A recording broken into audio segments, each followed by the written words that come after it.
Salam değerli izleyicilerim, kanalıma hoş geldiniz.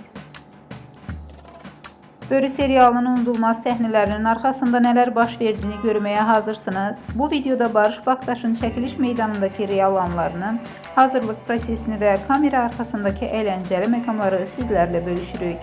Eğer siz de bu cesur ve emosyonel serialı sevenlerdensinizse bu görüntüleri kaçırmayın. Videonu beğenmeyi, paylaşmayı ve kanalımıza abone olmayı unutmayın.